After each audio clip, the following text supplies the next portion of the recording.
Hey everybody, I wanted to do a video taking a break from, my last couple of weeks of watching MSNBC and crying while drinking rum from a plastic container and see what all was going on the other side. And Matt Walsh had a recent commentary on childlessness that I wanted to address. And I'll get to all that and more in just a moment, but I wanted to first point out that I have my Patreon back up and running. That's patreon.com/JordanOwen42. I'm trying to grow the Patreon because it will allow me to address, just personal financial difficulties I'm having right now, namely car work that I got done and dental work I'm going to have to get done at the beginning of next year. Help me address things like that, but more importantly, it will also give me the breathing room that I need to, hopefully the financial breathing room that I need to deal with things like that without having to take on a third job or give up work that I enjoy to do something else. Anyway, so contributors to the channel are getting new backer exclusives like previews of my various creative projects and that kind of thing. I most recently I have a new solo album of classical chamber music out called Serenades for Mitzi. That it's classical music I wrote for my cat, and so that music is now available. Serenades for Mitzi is now available on Apple Music and Spotify and every other place. And by the way, because it's classical, it is also available on the Apple Classical app, which apparently adds something to it. I don't perceive any difference, but there's apparently something that's done with the sound there that's supposed to make it better. But anyway, so things like that are what we're working on, and would love to have you participate if you'd be so inclined. Anyway, coming back around to Matt Walsh and this childlessness thing. This is something that really sticks in his craw when it comes up. He gets really worked up and passionate because in his mind, there are no good reasons not to be getting married and having children unless you are physically incapable, like due to some medical malady or something like that, or you've decided to devote your life to the service of things like the clergy or something like that. Now, I don't entirely understand how his belief that the clergy is an acceptable reason not to have children is some kind of uh, somehow is some kind of trump card on his what he sees as your obligations to have children and all of that. We'll get to that in a minute, but first, what he was responding to was this recent article in the New York Times about how one of the unforeseen consequences of people choosing not to have children is that parents who had wanted grandchildren, are now mourning the fact that they're not going to get grandchildren, and that they're heartbroken by that. Now, all of this, and Matt Walsh goes through what he thinks, I guess he thinks is him decimating all of the arguments against having children.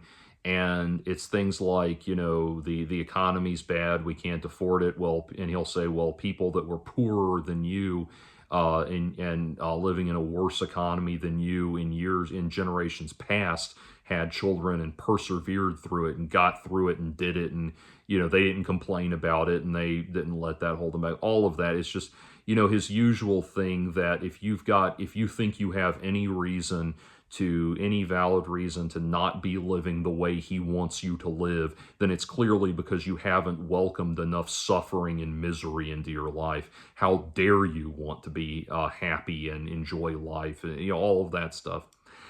And then of course, if you present that to him, he'll turn it around and say that you just haven't found the enjoyment and true enjoyment in life, because the true enjoyment in life comes from your kids and having children and yada yada yada. And he can't perceive that not everybody is going to be able to wants to or could have the life that he leads.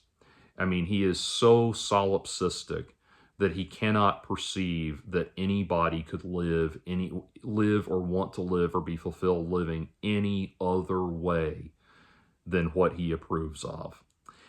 And it used to really bother me a lot, but one friend explained it to me in a way that made sense. They said Matt Walsh was the kind of person who took exactly the formula, he was handed a formula for his life, a blueprint for his life the day he was born, and he never deviated from it. He's just one of those people. And so for that reason, it's no wonder that he's a traditionalist above all else. And it's like, after a certain point, it's like, look, Matt, I'm sorry, it's great that your life was a straight line. Mine has not been. But the thing is, I've said in the past that Matt Walsh is someone that I've agreed with, that I agree with about 20% of the time. And that 20% usually comes when he is addressing larger issues in the world that the implications of which go above and beyond just him being mad because people aren't living the way he wants to live. So, for example, I gave a positive review to not What Is a Woman, to Am I Racist? His recent movie that I saw in theaters. One, because I thought it was funny, and two, because I thought he really did make some very good points about what's essentially the race hustling industry, that people like the Race to Dinner people and Robin DiAngelo, these kind of paid professional insulters that just show up and tell you what a racist piece of shit you are. They don't help anything. They don't make anybody feel better, or they don't improve anything for anybody. And I even talked about how I've been candid in the past about how in my in 2019, when I attempted suicide, one of the reasons, not the only reason, but one justification I had come up with in my mind was that I had read White Fragility by Robin DiAngelo, and I really was thinking that I could help make the world a better place by taking one more white person out of it. Like, that's the negative that's the negative response or the very literal response that I had to reading White Fragility. And so I get that. He did it. I really do think he hit a home run with that. He has a very good point there. But bringing it back around to this to his worldview, where he starts getting pissed off because people aren't living the lives that he approves of. This really does feel like it's at the heart of it. And it's funny how, I give you an example. Like, he talked in one of his videos, one of his podcasts a while back, about people who talk about how much they hate having children and it's driving them batty and it's hell and they don't like it. And he said, well, the answer to that is that you have to change your mindset. You have to start thinking of your children as a gift, and as a joy to have, and you treat it as the most wonderful thing in your life, and your children will turn around and give that to you and all that. And it's like, look, Matt, not everybody is you. Not everybody has your children. There are a lot of I know a lot of people who have told me that, have a lot of people in my peer group that have had kids and told me it's absolute hell. They don't get anything out of it. It's absolute misery, and they feel like they've been suckered, and years and years of experience and years of patient dedication have not changed that feeling. But anyway, but again, it's always just, well, his attitude always works out to, well, if you're not happy, it's because you're choosing to be difficult, that kind of thing. But anyway, then he goes on about, he tries to address what he thinks are the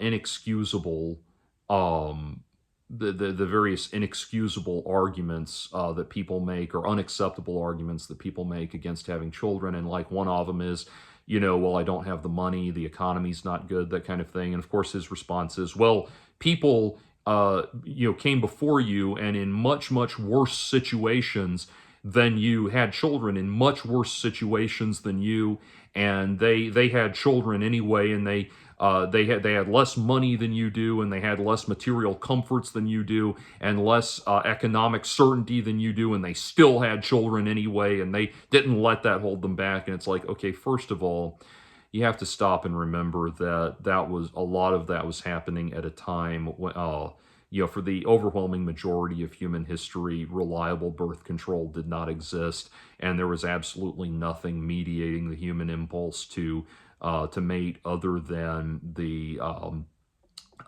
philosophies and ideas occupied by religion, offered by religion. And so you just had a lot of people crazy fucking and ending up stuck with kids that they might or might not have wanted. The idea that the idea that he knows the motivations of the entire lineage of human history is ridiculous. The and it but I don't want to get stuck on that too much, that economic thing too much, except to say that, right now, I'm sorry, but I've got my, I'm literally coming to my viewers, my YouTube viewers, hat in hand with my Patreon, trying to raise more money just to support me, just to pay for me. And it's not at all because I'm not working hard. I'm busting my ass. And I'm busting my ass, and I'm barely able to afford me.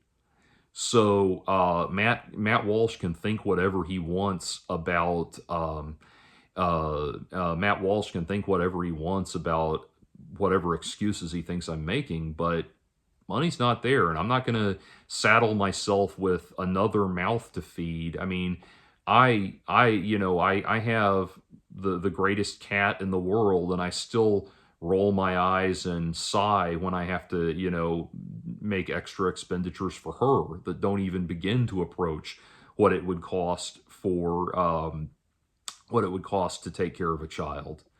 On top of the fact that, if I did have a child, I would want to make damn sure that that kid had the most emotionally supportive environment they could ever possibly desire, and I don't believe that I have it in me to give them that, at least not at this point, and a lot of other things. And so he can rant and rave about whatever he wants, but at the end of the day, sorry, money's not there. And that's yes, I have, I'm aware of some of my ancestral lineage going back a couple hundred years, and yeah, I know I have some sharecroppers in my ancestry that some sharecroppers in my ancestry that were dust farmers, dirt farmers, and barely got by, and they had a whole bunch of kids too and everything, and they made it work. And okay, that doesn't change the fact that I don't, that does not change the fact that if I had one child, to say nothing of the small army of children that Matt Walsh thinks everybody should have, I would instantly have to go on welfare and, and just to feed them and take care of them, just to give them some minimal existence. Anyway. But above and beyond that, it becomes pretty clear that Matt Walsh thinks that anyone, he keeps coming back to this thing of, you don't want kids so you can sit around and watch Netflix and all that stuff. He thinks anyone that doesn't have kids and isn't making kids their prime motivating factor is just doing that because because they want to goof off and not do anything with their lives or something like that. And to which I'd say, motherfucker, like I said, there's a lot I want to do with my life, but it's just not happening. And whatever my sharecropper ancestors were able to get done with less than me doesn't matter. Money's not there. Numbers aren't there. If the numbers aren't there in my bank account, they're not going to give me enough food to pay for a child. Sorry. And again, that's not coming from someone that's a layabout. I work my ass off, as a lot of people do, and find themselves unable to afford it. So, unless you want to go in the hardline direction of a tremendous a welfare state that would spiral us into socialism, unless you want to do that, I'm sorry, I don't have any resources to offer a child at this point. But I want to go, and I know as I say this, Matt, there's always an outside chance that a video like this will end up getting played on the Matt Walsh program because he likes to respond to these things. And I know, Matt, that you like to do that thing where you watch like 15 seconds of what somebody's saying and say, no, okay, I've heard enough, and then respond to that. I would appreciate it if that should happen, whatever producer brings this video to your attention actually has you respond to this part, because this is the part that I really wanted to address and really wanted to talk about. And that is, Matt Walsh says that we all have this obligation. We are obligated to go keep the human race going because our ancestors, for thousands of years, all the way back to the dawn of human existence, kept our lineage going, and therefore we have this obligation to keep it going. Says who? Where does that obligation come from? Apparently there's some sort of guilt that's supposed to be gnawing at me about this, but Matt, it's just not there. Because, I honestly, the values I was raised with, the values my parents gave me were, that to them, it made sense that you need to go make of your life what you want to make of it, because you didn't ask to be here. Nobody asks to be here. So, I know my folks would have loved grandkids, and I think they would have been great grandparents. They would have been good grandparents. They would have been great grandparents if my kids had kids. But they would have been good grandparents, and that would have been great for them. But they also were very, very clear to me of like, look, this is your life to live, and you have to decide what you want out of this life. And that makes a lot more sense to me because, Matt, I did not ask to be here. And I know you're going to want to say that that's just some childish excuse, whiny childish excuse, I didn't ask to be here kind of thing. But that's at the heart of the logical flaw in your argument. I'll put it in terms you can understand. I'm sure Matt Walsh understands this example I'm about to give. When I was in college, when I was in college, we had in my when I was an upperclassman, I was living in the upperclassman dorm, which was the building had very clearly been apartments at one time, and the apartments were broken off into these little the apartments were kind of, each one had 4 rooms and then a bathroom. And so what had happened is they'd gone through and remodeled this building so that these apartments that shared a bathroom now became individual dorm rooms with a common toilet, common shower.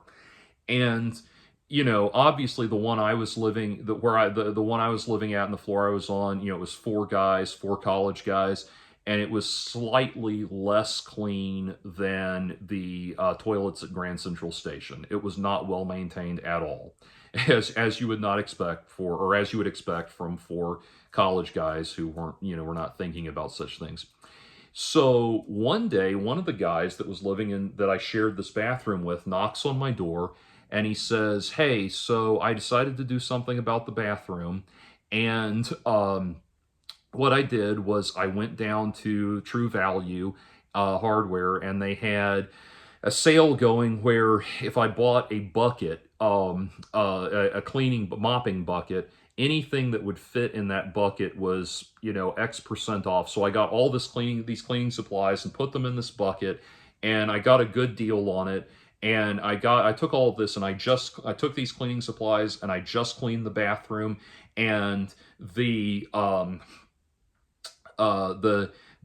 total cost of all of this with the sale was X amount of money, and split 4 ways, that comes to this much for each one of us. So if you could get me that money, that would be great." And I said, "Thanks for cleaning the bathroom, but no, sorry." That was it. That was the end of the end of the discussion, until later when he came back to me and tried to pester me again for that money. And I said no, and you just didn't understand why. And I said, by what right do you show up at my room, at my dorm room, and announce that I owe you money. I didn't agree to participate in that. And to be very clear, I mean, this was not a significant amount of money, but this is a principle, going back to my libertarian principles, this is something that I really don't, um, I'm really not going to budge on. I do not appreciate someone just showing up and announcing that I owe them money. If he had come to me before and asked if that was something I wanted to participate in, I probably would have been totally fine with it. But he just decided that that everybody owed him this money. I said, no, I'm not going to pay it. I don't owe you that money. Whatever, you decided to do that. You don't get to show up and obligate me. And then he went and got an RA to try to pester me on it later. And it's like, it's like, just you think you can somehow guilt me and coerce me into doing this and everything. And, just the gall of that blows my mind to this day. I'm sure, the environment that guy grew up in was something like, it was probably like he's got like 3 or 4 siblings, and his mother said, okay, I just cleaned the bathroom and I'm taking this money out of your allowances for for me having to go buy the equipment so that you learn a lesson and all that. I'm sure he was raised with something like that, but I'm sorry, just no, you don't get to just show up and tell me I owe you money and that kind of thing. I'm sure Matt Walsh understands the logic of that. I am sure that falls completely inside the don't tread on me conservatism that he understands. I'm sure he gets that. So where does this obligation come from? I understand obligations to uphold things that I agreed to enter into. I'm paying off my credit card debt at a fixed rate every month because I got some debt consolidation people to work out an arrangement for me, but I got that I was paying back money that I borrowed on credit that I'm obligated to pay back. And I'm obligated to pay it back at this specific amount this month, because not every month, because not only did I agree to pay it back, but I agreed to the terms of their thing. I agreed to the terms of this arrangement. I have an obligation to pay it back, an obligation that they could legally pursue in court if I didn't honor it. And so I get that. I understand being bound by an obligation you chose to enter into. But I don't understand this thing. I don't understand this thing that that came, this thing that somehow makes sense to Matt Walsh. I'm obligated to have children because I have ancestors. If that makes sense to him, if that's his justification for living his life that way, that's fine. But his ancestor worship borders on Shintoism. It's so extreme. I'm somehow obligated to have children because I have ancestors. Where does that come from? Where does that logic come from? Where does the righteous indignation come from?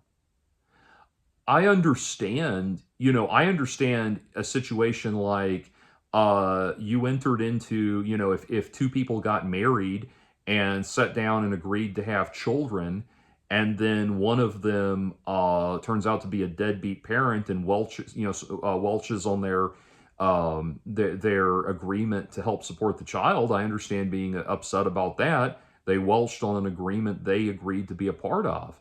But the idea, I hate to quote the book Might is Right, because it's such it's inspired so many vile extremist groups and everything. But I'm sorry, I have to quote that with the line, only slaves are born into contracts. Do you acknowledge that we are free, autonomous human beings in this country or not? Do you acknowledge that we have liberty and freedom or not? Because again, that's what it comes back to. Only slaves are born into contracts.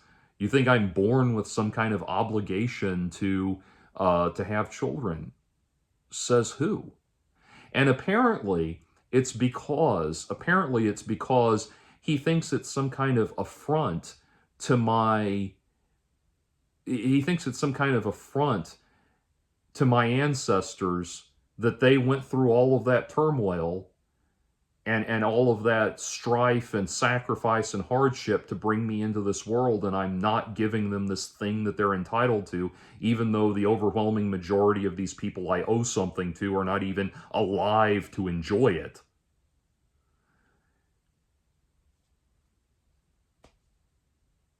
It beggars belief. I don't understand that, and I certainly don't understand how that jives with the rugged traditionalism of conservatism. I just don't get it. Or rugged individualism, sorry, of conservatism. It's like, on the one hand, you want don't tread on me. On the other hand, you want please tread on me to such a degree that I can't even.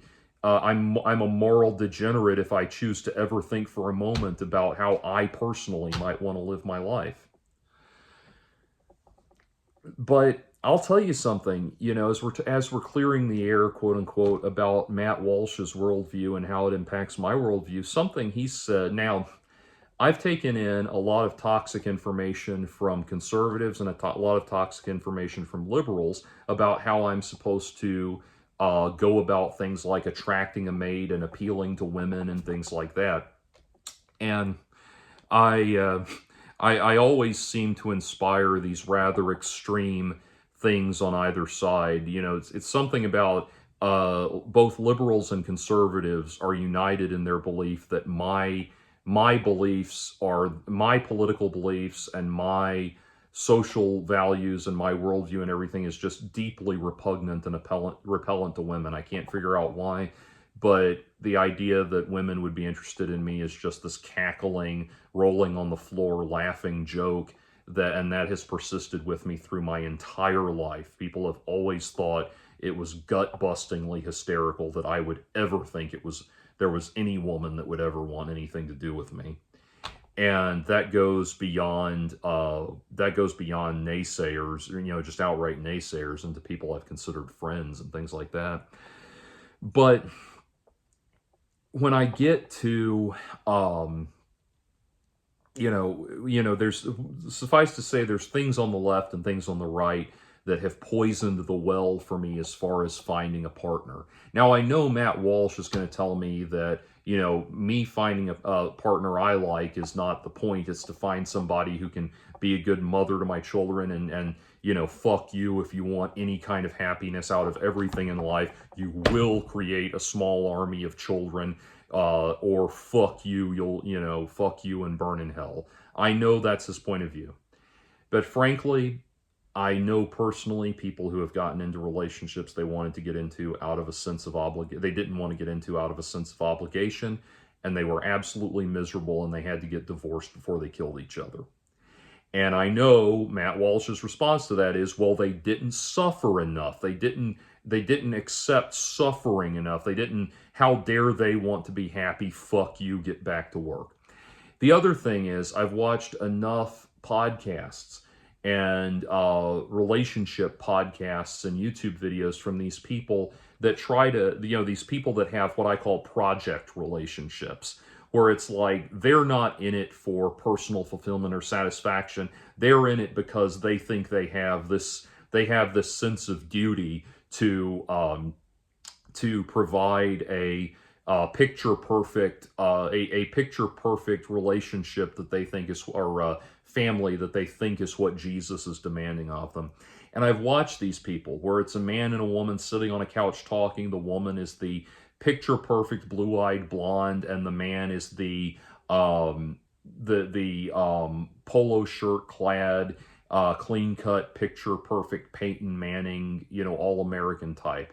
And they sit there and they clearly don't like each other. They clearly don't have any personal attachment to each other. They just want to show off to the world how much they've attained the perfect Matt Walsh approved relationship. That's all they care about. I've seen that. and I can't bullshit my way into doing that. Sorry, that's not there. But anyway, what I did want to talk about, I've got toxic stuff on the left, toxic demons on the left and the right, as far as how I relate to women and relationships and all of that. It all comes back to the left and the right basically both think you're going to hell for thinking women are beautiful. They both sides hate sex, and they hate people who want to have it and want to be happy and all of this stuff. On the conservative side, I'll leave all the liberal stuff out because Matt Walsh I'm sure would not care about any of that anyway. But on the conservative side, you know, when I grew up in the 80s and 90s, just like Matt Walsh, and I lived in the deep South, and we were beat the fuck over the head repeatedly with one message. Condoms do not work, and if you have sex, you will get AIDS and die. That was it. I do not remember a single sex ed class that told us what the mechanics of sex actually were. My dad had to have that discussion with me. Had to explain all that to me. I don't remember one class that explained I do remember biology classes that explained things about, you know, the sperm penetrating the wall of the egg, and, you know, and how fertilization worked, that part of it. I don't remember a single class that explained anything about, you know, the actual mechanics of sex, and certainly nothing that explained anything about how HIV and AIDS were actually transmitted. I was in college before, and I am going somewhere with this before, above and beyond just complaining about abstinence education. I have a larger point about conservative morals that I want to make here. But I was in college before I actually sat down and learned and got real objective information about how AIDS is and is not transmitted. I literally had to have medical professionals explain to me that I would not get AIDS from kissing a girl, or HIV from kissing a girl.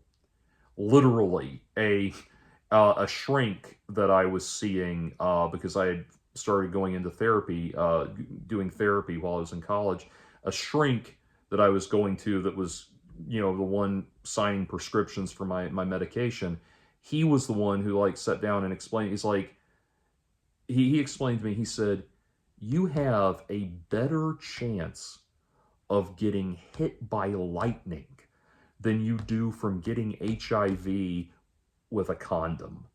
And that blew my mind. Like, I thought, you have no idea how much, like, I remember, you know, I remember, like, them coming in and telling bringing this guy in, some doctor that's also like a bishop at the local Baptist church, who tells us, you know, to a class of us 8th graders, you know, like, he stood up there and he said, when you make that decision to have sexual intercourse, you ask yourself, am I ready to die? Literally, that's what we were hit with. And, you know, and all of those things, if you watch those 90s scare films, the 90s AIDS scare films that were shown to children and everything, you know, teenagers, and you get all this stuff like, you know, there's going to be at least 10 of you in this room that will not be at the high school reunion because you will have died of AIDS. You know, things like that. This is the life. This is the only thing we got in the way of sexual health was scare tactics. You know, I remember going into freshman year high school health class on the day that we were supposed to have, you know, the talk, and the talk was only about AIDS. The talk was, we walked in there, and there was this massive pile of pill bottles and just these pill bottles and medications and everything else and vitamins and all this stuff that filled this entire table in front of the kids. And they said, these are all of the medications. These are all of the medications that an HIV positive person has to take every day to prevent the virus from progressing to a full-blown AIDS. And if they are late They have to take all these medications multiple times a day, and if they are late by even a second, and they said by even a second, um, I'm sorry, it may have been even a minute, but they said if you're late at all on any of these medications, the virus instantly becomes 100 times harder to treat. And uh, they they brought in a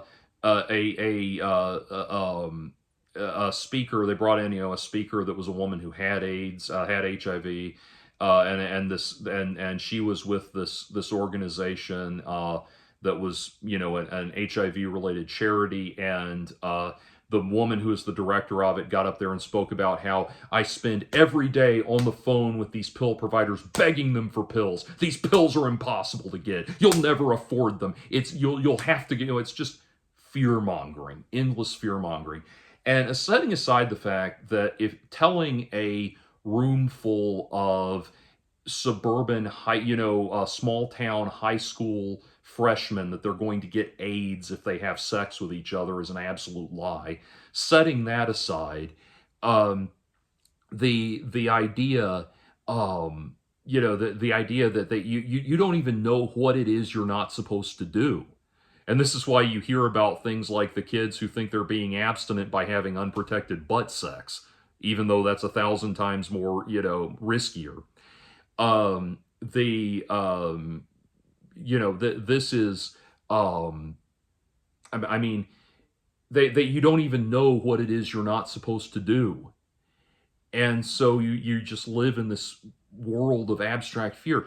And even in more cosmopolitan schools like the one I graduated from, they brought in a guy that was a doctor that was supposed to give us the sex talk, and all he did, his presentation was just, he got up there and showed a bunch of slides of people dying of AIDS, and a friend of mine got up there and sang an a cappella rendition of Angel by Sarah McLachlan, and that was it.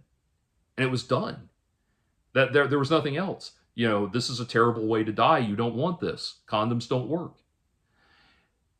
And so I bring this up. The reason where I'm going with this is I got to college and I didn't know anything about how sex, I knew the mechanics of sex, but I did not know anything about how HIV is actually transmitted, what it actually does, where the risks are and are not, all of that.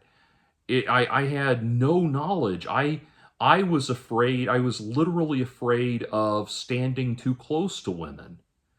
I can remember, this is going to sound funny, but it's true. My first semester in college, I opened my laundry. I opened up my laundry one day from the dryer, and there was a pair of panties in there.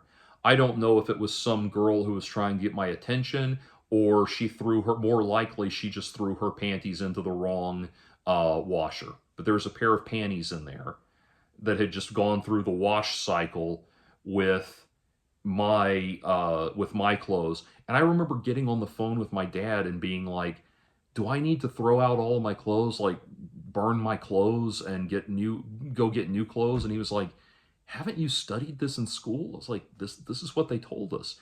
That's how bad it was. Now, the reason I bring all of that up, aside from making the point that the conservative abstinence only attitude about sex ed is complete horseshit, which is a side point, that is one of the many, many reasons that I was way behind on the level of social development that I was supposed to have with regards to women and dating. There was a level of confidence that everybody else around me had that I did not have. And there were a lot of other reasons for that. In my, and I've talked about this in other videos, but in my junior high and high school years, in one school system I was in, there was a gang of bullies that would beat women up, young women up for speaking to me, and attack me as well. And so you're in college and you take a girl out on a date, and you're literally sitting there having heart palpitations because you're expecting any minute now some guy's going to come, bash her face, hit you with a textbook and bash her face on the table and say, I told you not to talk to this faggot. I was literally dealing with what I now know was PTSD from that. And again, that's why I'm a big believer. I've said this before. I'm a big believer in bullies whose bullying crosses over into actual criminal behavior, having to suffer actual criminal consequences. If you made it to, if you made it all the way to high school and you haven't figured out that you're not allowed to punch girls in the face for talking to people you don't approve of, you need to be locked up big time. I would hope that's something Matt Walsh agrees with me on. Anyway, that combined with the fact that the only thing I'd had in high school approaching a relationship was a girl that was being forced to date me by her father, because the guy he wanted the guy that she was actually dating to the guy she actually wanted to be with, he was making that guy go through some kind of gentleman's etiquette course, and he thought the guy would take it more seriously if the girl he wanted to be with was dating somebody. So he made his daughter date me against her will and things like that. That was my only experience with dating in high school. And so all of this stuff, all of this, well, I did have one other experience, but it was a minor thing. I don't want to go into it right now. But that was my biggest experience, I should say. But anyway, I get all the way to college, where I'm now given free reign, essentially, to ask out anybody I want, go out on any date I want, that kind of thing. And I get there, and I try to, there were girls that were interested in me. And one of the things I would run into is that they would be interested, but I would try to convey to them, like, okay, I'm really nervous around this. I have a lot of kind of issues, emotional baggage with this. I want to have sex with you physically. I'm ready to go, but I have all of these hesitations, all of this kind of stuff, and it's difficult for me, and I'm trying to express to you, sincerely how I'm feeling. And those girls, man, they were done. As soon as I expressed any of that, they were done. They would drop me, like, they would give me their sympathy, but as far as wanting to be involved with me romantically or sexually, they would drop me like a bad habit and go get railed by some stud that didn't have emotional scars. That kind of thing. And the reason I bring that up is because one of the things that Matt Walsh goes on and on about is that if you're ever emotionally vulnerable to your partner, if you as a man are ever emotionally vulnerable to your partner, to your wife, she's going to lose respect for you, and your kids won't respect you, and they'll turn into juvenile delinquents because they don't feel bound by your authority anymore. And he talked about this, for example, when he talked about the phenomenon of grown men crying when they watch Bluey and things like that. That if you're ever anything other than if you're ever anything other than the brawny paper towel guy from an emotional standpoint, women just instantly lose interest in you and lose respect for you and don't want anything to do with you anymore. And and that now that goes back to the whole soy boy thing and everything like that. That continues to be an issue for me, that I would love Matt Walsh to shine some light on. Like, apparently one of the reasons I'm invalid as a partner is because I have emotional difficulties that were not emotional difficulties I was choosing to have. They were not they are not emotional difficulties and mental difficulties that can be treated by me choosing to have a different mindset, which Matt Walsh seems to think everyone that's having some kind of mental health issue or emotional trauma or difficulty in that regard can just choose to think better. They're just being an impudent little asshole, and they can choose to be better and just choose to change their mind. Sorry, it's not like that. And I bring that up as an example of a conservative, an outgrowth of conservatism that makes it difficult for me to even find a partner. You know, most but nowadays, even as an adult, when I get into relationships, if I feel I'll get into a relationship feeling really good about it, and then I'll be feeling positive and be feeling good, and then doubt starts to creep in my mind. I start to worry and wonder, and doubt creeps in my mind. Am I really good enough for this person? And as soon as that starts to consume my thoughts, I'll if nothing else has terminated the relationship yet, I'll just terminate it because of that. Because I really do feel like the nanosecond I betray frailty to this woman that's relying on me to be, this square-jawed, perfect, statuesque protector of her, that's going to stand at the front of the cave with a club and bash down any predators and attackers that would threaten her and the children in the back of the cave. I feel like the nanosecond she perceives me as not being able to do that, she's going to cut and run. And I've had women that have sworn up and down they don't see relationships that way, that have cut and run as soon as as soon as I say, well, this is difficult for me. That this is a difficulty I'm having. So that's another thing where it's like, sorry, man, as far as I can tell, your thing about men having to be this immovable, perfect edifice that the family can rely upon without any expression of hesitation or doubt or uncertainty whatsoever, that seems to have been borne out in my experience. And I wish I wasn't like that. Um, there's people on the radical left side of this that will yell at me about being a misogynist for having traditional values about relationships. Like, I'm not saying that this is a good thing. I'm not saying this is how I want it to be. The dynamic I'm looking for in my relationship is the dynamic that the Paul Reiser and Helen Hunt characters have in Mad About You. I don't see how that's the show Mad About You, which is 30 years ahead of the time of most of the people that are watching this video. But I don't see why that's so impossible to attain, why that mutually emotionally supportive environment is so impossible to attain. But as much as I try to move on from the socially conservative conditioning that I've allowed myself to be inflicted with, as much as I try to move on from that, it really does just feel like the nanosecond I'm having a difficulty where my partner has to sit down and and help me, it feels like they're gone immediately. I mean, they just switch off and shut down. And I can't keep it up forever. I've tried. I've tried really hard in relationships to keep up the perfection forever.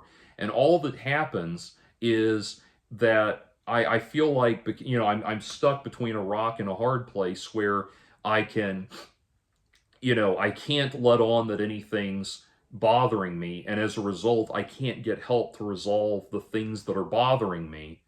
And so my brain just feels like my thought patterns in my head just feel like a washing machine that's gone off, that's come imbalanced in its spin cycle, just rocking back and forth. And it's like, okay, I need solitude just to restore a semblance of functionality in my brain.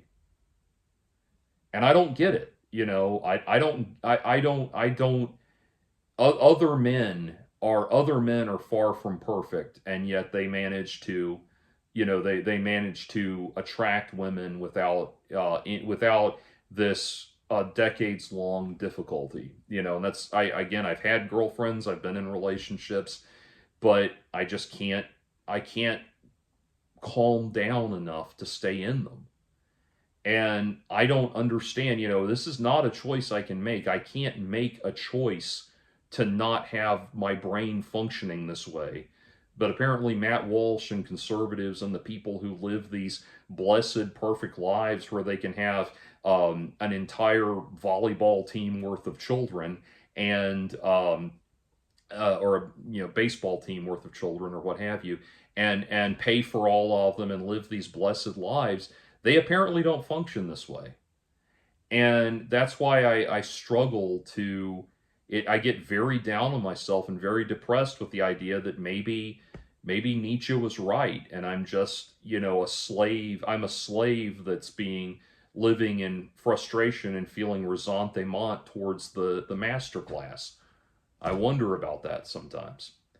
But anyway, that's what comes to my mind with these, this whole conservative push for children and all of that. And I'm enough of a conspiracy theorist to wonder if this whole thing about pushing for your moral obligation to have children is really just priming the pump for when Trump and Project 2025 and all of that gets underway and starts forcing us to live this way, or something that will be more ready to take it on. I honestly wonder if that's it.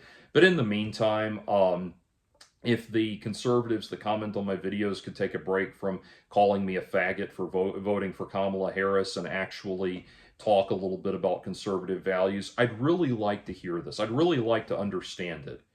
Why it is that, where this obligation comes from, how it works, how I'm where I'm honor bound to uphold this comes from. I really just don't get it. And, like, don't get me wrong, I'm already forced to admit that you're right about, man, the whole man has to be a perfect, immovable edifice of perfect masculine perfection, or the women will drop them like a hot rock. I wish that wasn't the case, but I'm begrudgingly forced to admit you're right about that. So maybe if you could explain where this obligation comes from, I'll at least have some understanding of why I am a moral degenerate in addition to just a hopeless mental health case.